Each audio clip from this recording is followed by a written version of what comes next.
Vamos agora para o Tarcísio Dias da Silva Filho, que vai falar sobre esses sistemas. Pode começar. Obrigado, boa tarde. Acho que tá ok aqui, tá bom? Acho que sim, né? Acho que tá ok. Mais em cima? Lapela. Agora, melhorou? Tá. Bom, boa tarde. Me chamo Tarcísio. Estou bem feliz de estar aqui contando um pouco dos resultados de uma pesquisa de mestrado que eu desenvolvi nos últimos anos, que eu defendi ano passado, na Faculdade de Educação. Eu cursei Química, esse mestrado foi em Educação, agora sou doutorando do PIEC, em Ensino de Ciências, e estou cursando Filosofia também, então é uma coisa meio misturada que eu próprio não sei muito bem qual que é a identidade, então fico feliz em compartilhar e também ouvir aí as considerações dessa pesquisa. Bom, primeiro que eu notei que eu vim combinando com o slide, não foi proposital isso. Segundo que, bom, tinha muita coisa que eu queria falar, a primeira vez que eu comento a respeito dessa pesquisa, então eu resolvi fazer um texto para ler, para conseguir ficar um pouco mais dentro do tempo, porque de outra forma não estava conseguindo mesmo. Então já peço desculpas que eu não vou ser tão interativo, por assim dizer, né? Mas é isso. Então tá bom, vamos lá. Apreender a vida por meio do pensamento científico equivale em alguma medida à captura da diferença manifesta entre aquilo que se observa ao chutar uma pedra ou ao chutar um cão. Se a gente lançar a pedra em condições idênticas, ela sempre vai ser arremessada para o mesmo lugar, mas o mesmo não pode ser dito em relação ao cão, cuja reação ao evento pode produzir resultados imprevisíveis e indesejados. A despeito dessa aparente simples comparação, e apesar da facilidade com que a nossa percepção distingue um ser vivo de um objeto não vivo, uma definição consensual sobre a natureza da vida não é imediata no terreno científico, tendo suscitado discussões acaloradas desde ao menos o século XVIII. Segundo o historiador Georges Canguilhem, as diferentes filosofias da vida, animistas, mecanicistas ou organicistas, acarretaram o estabelecimento de relações variáveis com as leis gerais da física e da química, ora admitindo a originalidade do princípio vital, ora buscando explicar o princípio vital de modo subordinado a essas leis. Mas a partir do século XIX, a questão o que é vida passou a assumir um caráter definitivamente científico, culminando, por exemplo, em 1944, nas conferências que o Schrödinger deu sob o título O que é vida?, quando ele tentou responder essa pergunta sob a ótica da mecânica quântica. De acordo com Vera Portocarrero, o início do século passado testemunhou a delimitação de novos objetos de estudo atrelados às ciências da vida, com destaque para as áreas da genética e da bioquímica, que remodelaram inteiramente a concepção de organismo, mudando com isso os modos de representação criados para descrevê-lo. Hoje, segundo Jean Guéon, a demanda por uma definição científica da vida decorre dos estudos em astrobiologia, sobre vida artificial e sobre as origens da vida, os quais envolvem, além dos biólogos, também químicos e paleontólogos. Com base nesse panorama, o trabalho de pesquisa que motiva essa apresentação propôs deslocar o olhar para as formas pelas quais a química, desde o início do século passado, vem fornecendo subsídios para o conhecimento da vida. Ainda que o objetivo geral dessa investigação direcione a análise para o interior do conhecimento científico, em sua espessura epistemológica, cumpre jamais perder de vista os efeitos que a inscrição da ciência no horizonte mais amplo da cultura contemporânea exerce sobre a formação do sujeito moderno, instituindo modos específicos de conhecer e de falar sobre certos objetos, temas e conceitos, e, por conseguinte, dispondo os contornos de possibilidade, não apenas para a racionalidade em sentido estrito, mas também e, sobretudo, para processos de subjetivação conexos aos ditames científicos vigentes. Todos aprendemos, em alguma instância, a nos orientar à teia discursiva das ciências. Concebemos nossa vida por meio das palavras científicas de que dispomos para nomear nossa intimidade fisiológica constitutiva. Serotonina, insulina, colesterol, glicose, DNA, testosterona, creatina, estrógeno, colágeno, etc, etc. O modo de conhecer a vida entrelaça-se assim à criação do nosso modo de vivê-la. Algo é feito conosco por meio dessas palavras. Buscamos aqui inspiração na ideia Foucaultiana de que a percepção dos seres humanos sobre o mundo e sobre si próprios é efeito dos modos de organização e de produção de saber em cada tempo e em cada cultura, conformando o campo do que pode ser visto, dito e pensado. Além disso, a emergência de um saber não pode ser dissociada das relações de poder a que está atrelada, de modo que a objetivação moderna da vida pelos saberes científicos relaciona-se com aquilo que Nicholas Rose definiu como um entrelaçamento entre uma política e uma economia da vida. Um entrelaçamento fundado em uma abertura dos processos vitais à intervenção, que tem se tornado campo preferencial para a capitalização pelas indústrias farmacêuticas, pelas indústrias de equipamentos médicos, assim por diante, facultando novas disputas éticas. Esse quadro conduziu a pesquisa ao mapeamento das transformações do conhecimento químico da vida no devir do tempo, considerando os mecanismos epistemológicos pelos quais o campo da química sobre a vida institui sua força de verdade, fazendo com que seus enunciados tornem a vida integralmente descritível por seus objetos, fundando a ontologia da vida que vivemos e fornecendo o conjunto de expedientes teórico-técnicos necessários para nela intervir. Como fonte, utilizamos as conferências proferidas pelos cientistas agraciados com os prêmios Nobel de Química. Denominadas Nobel Lectures, tais conferências têm o intuito de dar a ver os prospectos da obra homenageada para uma plateia ampla em um formato que combina elementos de linguagem técnica e especializada com divulgação científica, um equilíbrio que varia conforme o estilo de cada laureado. Desde 1901 até 2024, foram concedidas 197 homenagens a 195 indivíduos, totalizando quase 200 conferências. Para a delimitação das nossas fontes, nós selecionamos aquelas em que se fez referência à ideia de vida, textualmente mesmo, com um Ctrl F no descritor Life, né?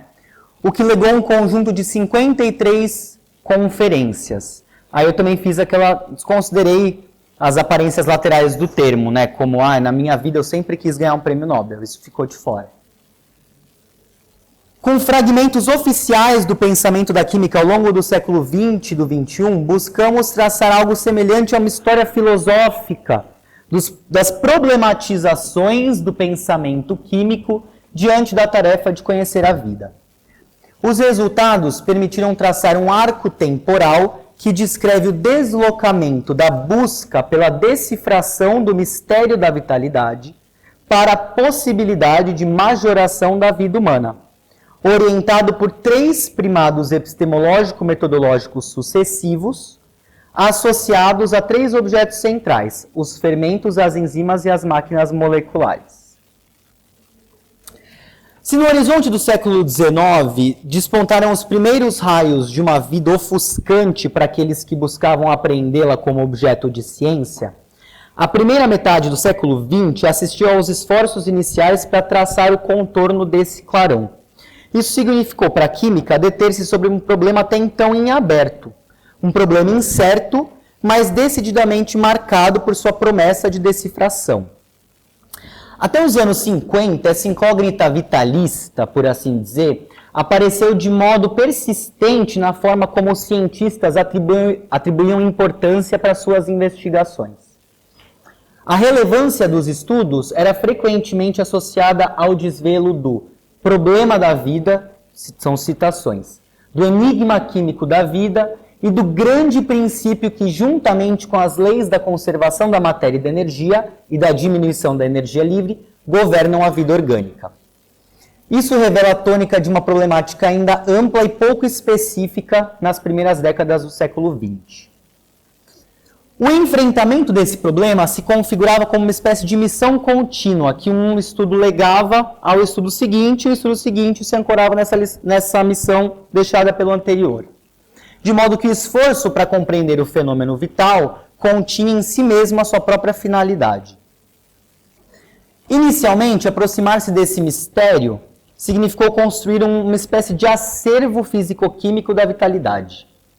Por meio dele, composto pelas substâncias presentes em animais e plantas, começava a se esboçar um conhecimento das entidades químicas envolvidas no funcionamento vital. Para empreender esse trabalho, recorria-se às técnicas clássicas de decomposição e de síntese.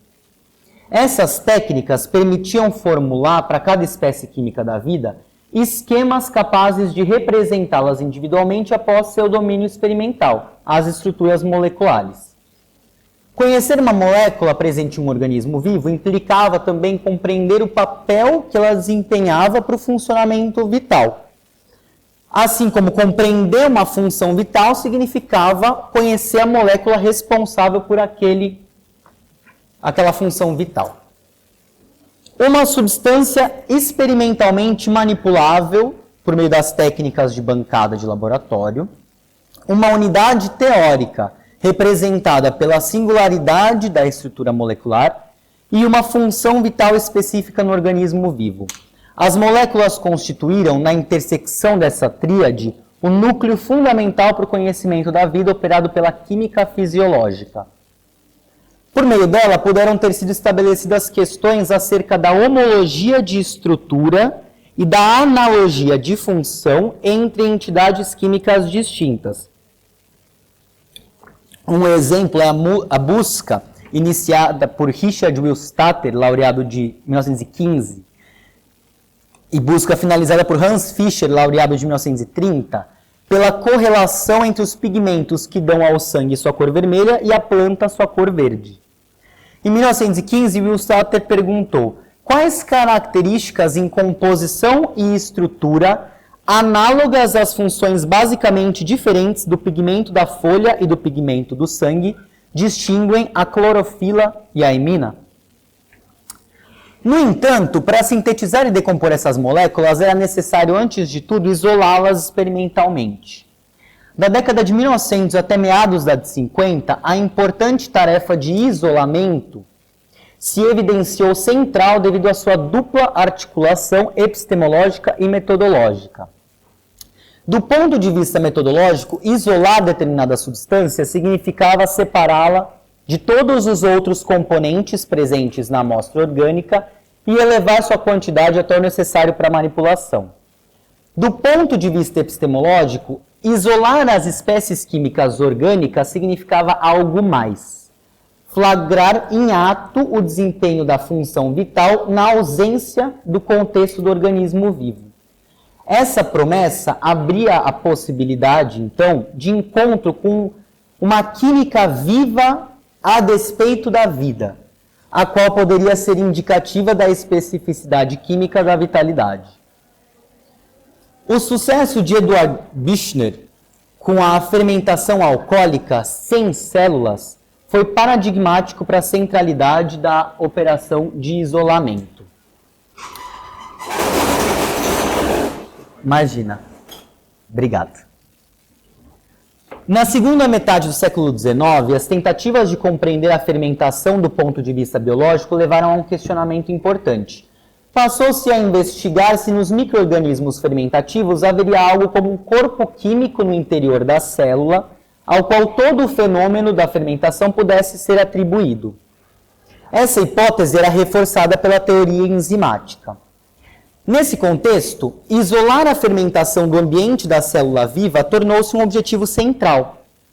Em outras palavras, buscava-se obter células mortas de levedura que ainda preservassem a atividade fermentativa. Isso permitiria compreender se a vida seria de fato indispensável para a realização de um fenômeno que até então era concebido não apenas como totalmente dependente da vida, mas também como uma manifestação exemplar da sua força. E foi isso que Büchner constatou em 1907, quando ganhou a Laurea, demonstrando a desnecessidade da vida para a fermentação.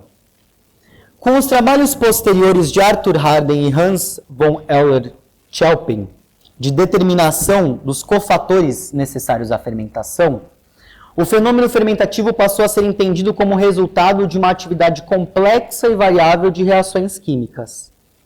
Diante disso, a questão mudou de foco. Já não se perguntava mais o que haveria de irredutivelmente químico nos processos da vida. Perguntava-se, então, qual seria o ponto a partir do qual, na química dos processos vitais, surgiria a especificidade vital.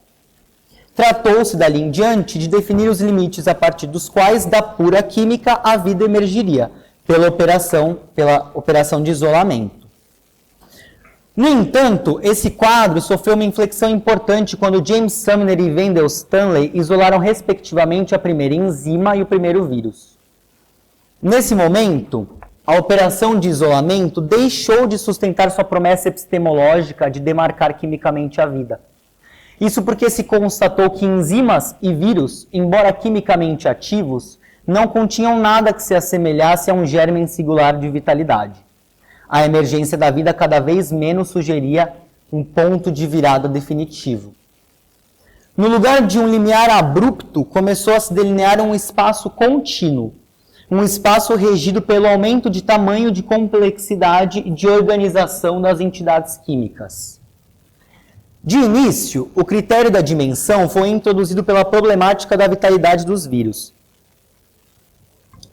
Sua pequenez, invisível à microscopia óptica da época, levou à incorporação do tamanho como parâmetro para avaliar a condição vital. Em seguida, surgiu o campo da química macromolecular, que rendeu ao Hermann Staudinger, em 53, a Laurea. Esse campo lida com os compostos poliméricos, os polímeros, né? Situado entre o estudo dos compostos simples e a biologia celular, esse campo funcionou como uma ponte entre esses dois domínios, corroborando a ideia de que a vitalidade não seria mais do que um conjunto químico organizado, um resultado da somatória de milhões de partes, pequenas e grandes, organizadas em estruturas extensas e dotadas de propriedades específicas. Com isso, a questão da emergência da vida se transformou profundamente. Ela deixou de ser uma pergunta sobre a divisão química entre o vivo e o não vivo, já que o próprio organismo passou a ser entendido como o lugar onde essa passagem ocorre. O organismo realiza em si mesmo a transição da matéria inanimada à vida, sendo constituído por entidades químicas que isoladamente não são vivas, mas que organizadas compõem a arquitetura macromolecular do ser vivo. Na leitura do Staudinger, entre química e vitalidade não há uma diferença de natureza, mas de tamanho, quantidade e complexidade. Por isso, buscar um ponto em que a vida emergiria nesse contínuo molecular seria uma tarefa epistemologicamente infrutífera. Em face de uma vida que se exprime absolutamente por meio das espécies químicas em movimento, a demarcação química da vida chegou ao seu último termo, e com ela perdeu força a promessa do isolamento como estratégia decisiva. Além disso, o estudo das macromoléculas impôs novos entraves metodológicos à química fisiológica, o que incluía a impossibilidade de sintetizá-las e de isolá-las com sucesso do meio orgânico. Assim, a vitalidade, como um agregado de macromoléculas, se mostrou indiferente à tentativa de delimitação entre a matéria viva e não viva, e também resistente aos métodos clássicos da química fisiológica. Diante disso, um novo primado epistemológico metodológico mostrou-se necessário para o estudo químico da vida. O primeiro passo nessa direção foi dado por Arne Tiselius, laureado de 1948, com o desenvolvimento das técnicas da cromatografia e da eletroforese. Essas técnicas permitiram separar e analisar moléculas complexas, preservando sua integridade e, com isso, precisando a funcionalidade molecular em consonância com a especificidade estrutural. A partir daí, o exame detalhado das relações entre estrutura e função passou a ocupar o centro das investigações. Tornou-se, por assim dizer, a nova estrela-guia do conhecimento químico da vida, orientando os estudos de Frederick Sanger sobre o sequenciamento dos aminoácidos da insulina, Dorothy Hodgkin, com a determinação da estrutura tridimensional da vitamina B12, e Stanford Moore e William Stein, com a estrutura secundária da ribonuclease e da desoxirribonuclease. Esse enfoque marcou uma mudança decisiva em relação ao período anterior. Embora a determinação das estruturas moleculares fosse um objetivo da química fisiológica do início do século XX, seu papel restringia-se à atribuição de um signo representativo para cada substância isolada do organismo vivo, na química fisiológica. Já entre as décadas de 50 e 70, a elucidação estrutural ganhou um novo estatuto, possibilitando a criação de uma nova ontologia química da vida. A esse respeito, as duas indagações de Otto Diels, laureado de 1950, expõem essa inflexão significativa na problemática química da vida.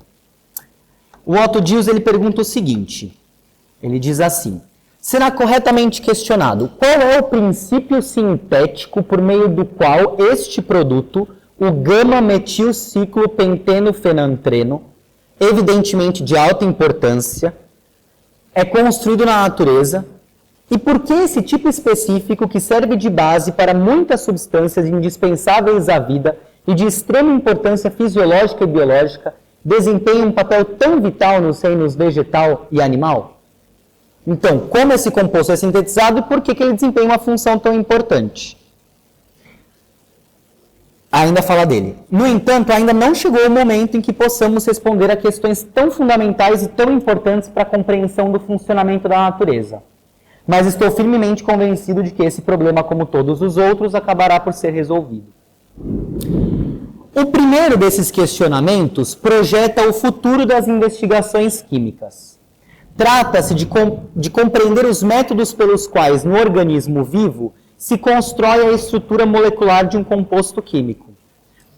No caso de Diels, tratou-se de uma molécula que serve de matriz para todos os esteroides, para a produção dos esteroides, incluindo o colesterol. Brilhando como uma promessa distante, essa perspectiva investigativa só viria a se tornar protagonista a partir dos anos 90 com o campo da química orgânica sintética. Antes disso, nos interessa o seu segundo questionamento. Esse é bem legal.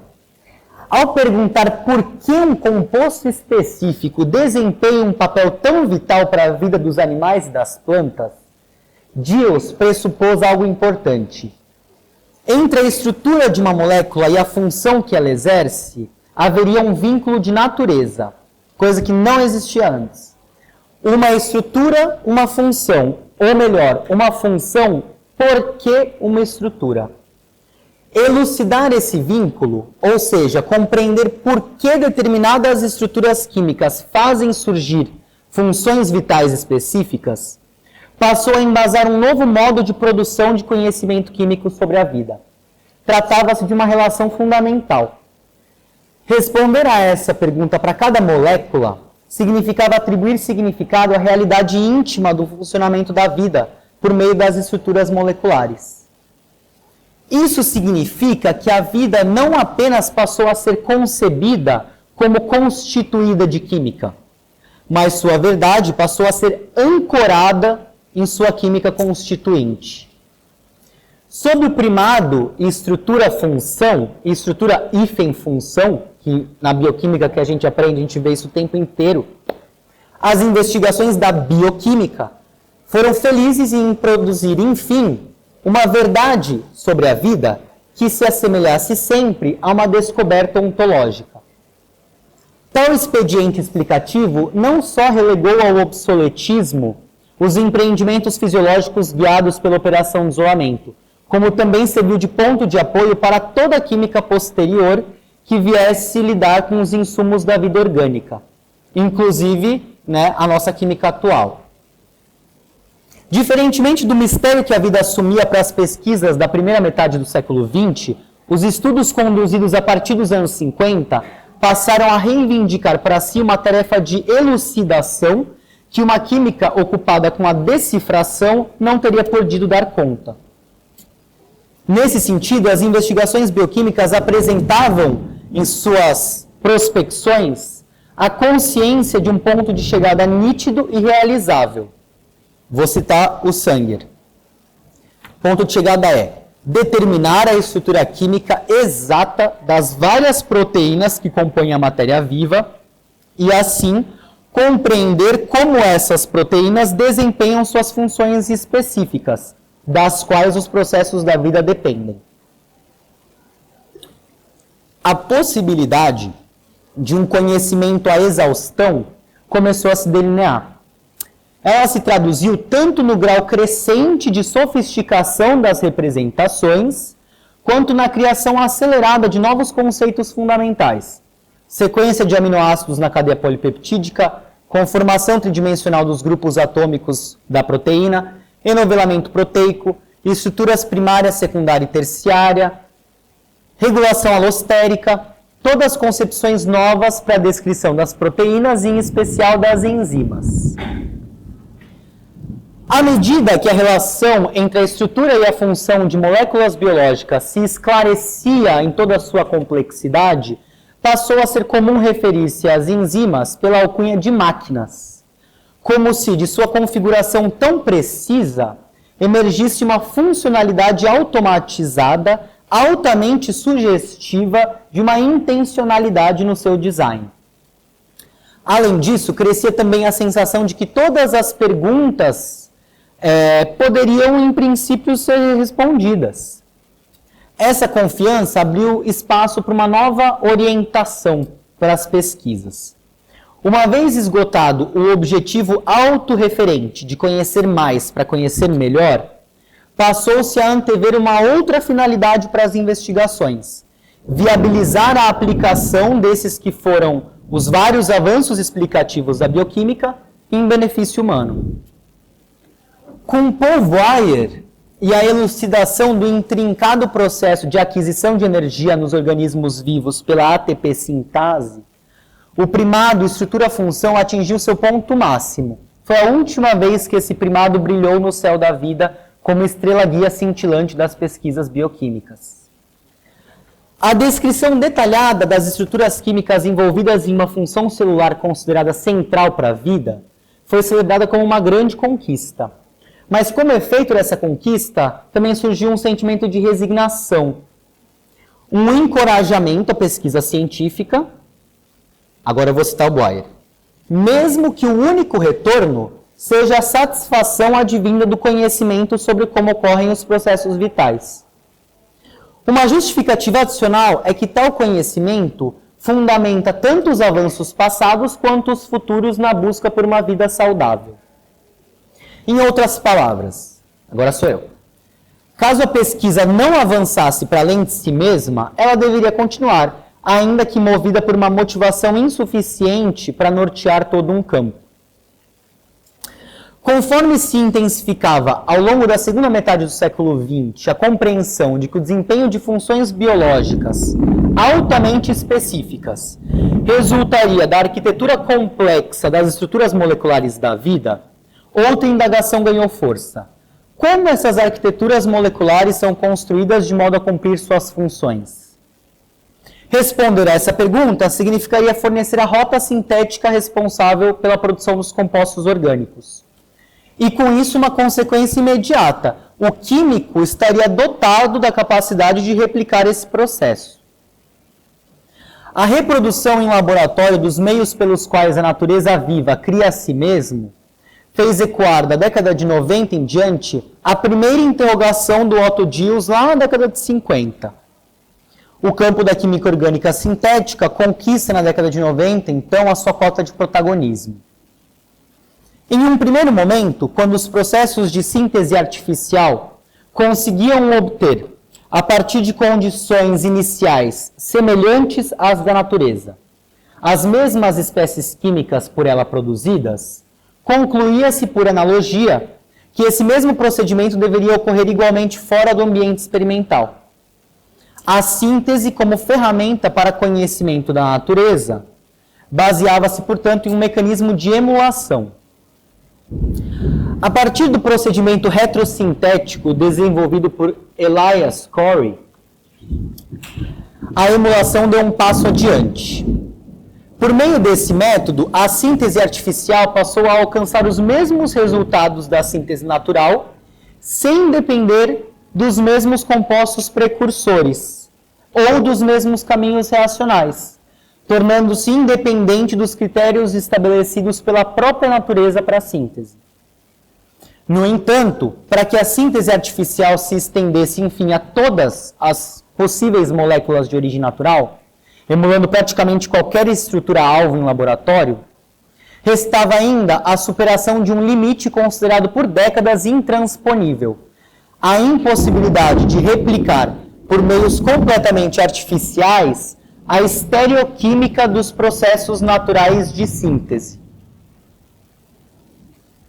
Esse problema foi superado também, com os trabalhos sobre catálise assimétrica de K. Barry Sharpless, William Knowles e Ryoji Noyori em 2001, laureados de 2001. E a síntese assimétrica também ampliou ainda mais a superação dessa barreira por meio dos estudos do David Macmillan, que foi laureado de 2021. Do ponto de vista material, percebe-se uma mudança significativa. Durante os primados fisiológico e bioquímico, a relação do químico com a natureza era medida necessariamente pela extração das espécies moleculares do meio orgânico. Até a segunda metade do século XX, a natureza funcionava, portanto, como fonte de matéria-prima.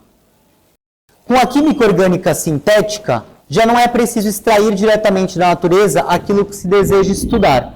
Basta olhar pela janela do laboratório e tentar reproduzir na bancada aquilo que convém para o usufruto humano. Uma escolha guiada por critérios de utilidade definidos por demandas exteriores ao campo científico. Dotadas de um poder de criação comparável ao da própria natureza, as pesquisas químicas sobre a vida passaram a assumir uma nova orientação nas 3 primeiras décadas do século XXI. Cada vez mais os resultados buscam ser colocados a serviço do usufruto humano. Na maioria das vezes, isso se traduziu em possíveis implicações para o campo biomédico. Com isso, o desejo de conhecer a vida como um fim em si mesmo parece ter ficado para trás. Já não se trata, sobretudo, de distinguir entre o que é vivo e o que não é. Trata-se, na verdade, de operar sobre a diferença entre o ser humano e suas criações e a natureza e as dela.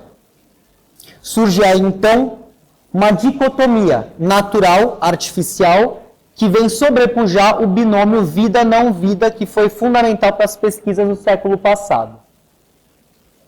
Com isso, as pesquisas do século XXI se bifurcam, algumas indo em direção à naturalidade nua da vida, outras buscando uma artificialidade voltada a simular a vida. Na esteira dessa bifurcação, as pesquisas laureadas dos anos 2000 ampliaram o estudo da vida ao privilegiar processos bioquímicos complexos de interesse comercial orientados pela utilidade humana. De um lado, uma via metodológica busca observar a vida em seu curso natural, diretamente no ambiente em que ocorre. De outro, reconstituir a vida artificialmente por meio de simulações computacionais. No primeiro caso, a ideia é reduzir ao máximo a interferência técnica entre o observador e a amostra. A aposta é na captação da espontaneidade da vida em estado nu. As técnicas de imageamento avançado, como os microscópios de superresolução, tornam isso parcialmente possível. Mas esses métodos dependem, inevitavelmente, de estratégias de visualização por fluorescência. Como esses daqui, inclusive a GFP, que é do coelhinho do primeiro slide. Por outro lado, os experimentos computacionais seguem a via da simulação artificial da natureza, partindo da noção de que quanto mais naturalidade for incluída nos cálculos, mais parâmetros empíricos, menor será a perfeição dos métodos preditivos. No entanto, para a validação dos resultados, a comparação com a natureza mostra-se indispensável. De outro modo, as projeções computacionais não passam de castelos no ar. Essas opções metodológicas exprimem uma espécie de tensão inerente à dicotomia natural-artificial. O imagiamento busca acessar o natural com o mínimo de mediação artificial. E a simulação artificial busca autonomia em relação ao mundo natural. Mas ambos esbarram no mesmo limite, a indissociabilidade entre esses dois domínios. E é justamente no entrecruzamento do natural com o artificial que se manifestam os esforços para o desdobramento de territórios além natureza que se traduzem para o ser humano na criação de mais vida. Aqui algumas simulações computacionais, como essa da cinesina, que ela aparece andando, inclusive. E aí, essa ideia de majoração da vida humana aparece, por exemplo, no processo de evolução dirigida de proteínas, desenvolvida pela Frances Arnold, a laureada de 2018, que, segundo as palavras dela, é um processo que é capaz de levar a química a territórios aonde a biologia nunca foi.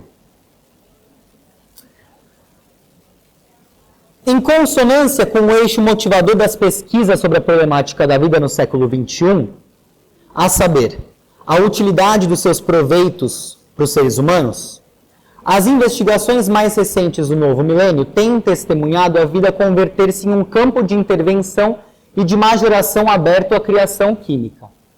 Nesse contexto, a dicotomia natural-artificial parece ter culminado numa indistinção de seu próprio limiar.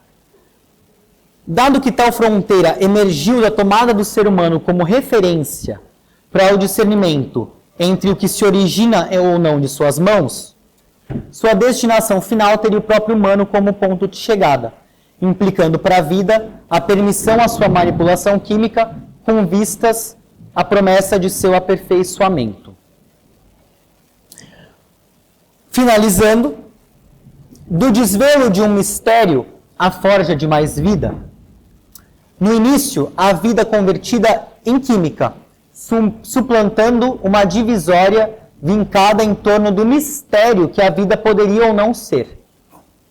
Ao fim, o químico tornado capaz de ultrapassar a natureza, transpondo o limiar entre aquilo que o ser humano, sobre a própria vida, poderia ou não fazer. Curiosa a dupla atribuição da química. O olhar que flagra a natureza íntima das coisas e a mão que se ocupa de nela adentrar e alterar seu curso espontâneo. A química como a dobra perfeita em nosso mundo entre o natural e o artificial, autorizando todos os nossos sonhos de aprimoramento da vida. E aí, só para fechar mesmo, trouxe uma citação do último texto que o Foucault trouxe para publicação, em 84, em que ele faz menção a uma ideia do orientador dele, que foi o Georges Canguilhem, que é o seguinte: Nietzsche dizia da verdade que ela era a mais profunda mentira. Canguilhem diria, talvez, que ela é, no enorme calendário da vida, o mais recente erro. O valor atribuído à verdade constitui a maneira mais singular de viver que foi inventada por uma vida que, do âmago de sua origem, trazia em si a potencialidade do erro. Para Canguilhem, o erro é a contingência permanente em torno da qual se desenrola a história da vida e o futuro dos homens. Ou seja, a vida é suscetível ao erro e é a partir dessa condição que o conhecimento se constitui. É na imanência de estarmos condenados ao erro e ao engano que a vida insiste em persistir. É diante do erro, da doença, da morte, da monstruosidade, da anomalia, que um conhecimento da vida se constitui. Se o conceito é, como sugerem Foucault e Canguilhem, a resposta que a vida oferece ao acaso de errar, então o erro passa a ter valor positivo, torna-se raiz do pensamento humano e da história que dele emerge. A asserção talvez impensável para uma ciência contemporânea que, em nome da verdade da vida, empenha-se em extirpar da marcha da vida humana qualquer acidente possível. O erro que habita a vida, no entanto, não se deixa isolar, tampouco remediar. Resta-nos, quiçá, a possibilidade de assumir esse erro e, com isso, por um instante, deixar o laboratório. É isso. Vou dar uma corrida.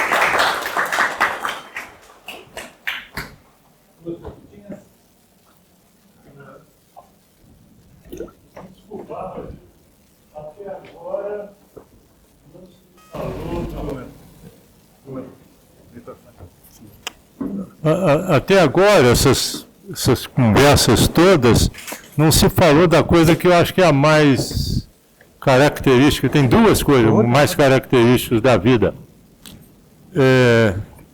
Uma é...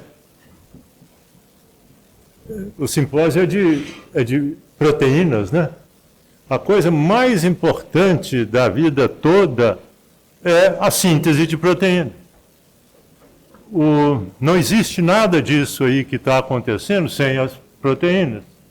Então, a síntese de proteína que é a característica da vida, que é a origem da vida, que é a função da vida, é fazer mais proteína. Quem faz mais proteína é a própria proteína. Então, a vida é um sistema de síntese de proteína produzido pelas proteínas para fazer mais proteína. É completamente autorreferente. RNA e DNA entra aí só como memória para facilitar a transmissão dos genes que são as memórias para fazer mais proteína. E energia, transporte de energia, e colesterol, aquelas coisas, tudo só para ajudar a fazer proteína, comer mais coisa e gerenciar essas energias, esses metabolitos. Então, o século XXI é o século novo em que isso vai se tornar evidente. E as pesquisas vão entrar por aí. Começou lá com Darwin, quando ele falou que a seleção natural é que é o fundamental, e seleção natural resulta da interação do organismo com o ambiente. O ambiente não foi falado aqui até agora. O ambiente é a base da vida. Tudo que a gente come, tudo que a gente respira, toda a água que tem é para manter vida, que é para fazer proteína. Então, isso até agora é a incógnita. Esse século novo vai ser o século do ambiente. O ambiente foi descoberto lá por Darwin. O ambiente é tão importante quanto o organismo, os dois têm que andar juntos. No mesmo século, quem descobriu a separação do ambiente do ser humano foi o médico, como é que chama o fisiologista? Claude Bernard. Claude Bernard, nós somos homeostáticos, o resto não é. E aí é que se define, o ser vivo é uma coisa que faz a homeostase, as enzimas todas. E o ambiente, então, passa a ser o mais importante de tudo para a gente viver, senão a gente morre. Você para de respirar, morreu. Eu acho que é por aí que a coisa tem que andar. Quer comentar alguma coisa? Eu comento rapidinho. Com a pesquisa que eu desenvolvi, ela era circunscrita, né, aos Nobel de Química e também essas que tinham o descritor vida e tal. Muita coisa ficou de fora, coisa que eu próprio também não imaginava que ficaria de fora. E coisas um pouco, né, por exemplo, o prêmio Nobel da descoberta do DNA ele é de medicina, então não entra no escopo da minha análise. De todo modo, tem alguns estudos em biologia molecular que foram laureados com os prêmios de química. Se não me engano, 5 deles entraram no meu corpus documental, e um deles que é o mais relevante, assim, sobretudo para a discussão contemporânea, né, da edição gênica, produção de proteínas sintéticas, o método de edição gênica do CRISPR, né, da Emmanuelle Charpentier, que foi laureada e estava aqui incluída, não deu tempo de falar sobre ela, tive que tirar bastante coisa. Mas algo que é absolutamente fantástico, né, que também não falei muito, mas é a Frances Arnold, laureada de 2018, que faz evolução, né, de proteínas no laboratório, projetando proteínas com os interesses para realizar funções que ela própria projetou, pensou, por meio não de uma projeção do código molecular, mas indo pela evolução, né? E isso eu acho Muito incrível. Acho que esse foi um dos que mais me surpreendeu. É isso o comentário. Tá joia. Bem, o nosso tempo acabou. Acho que é melhor a gente passar para a próxima palestra. Então, obrigado novamente. Imagina.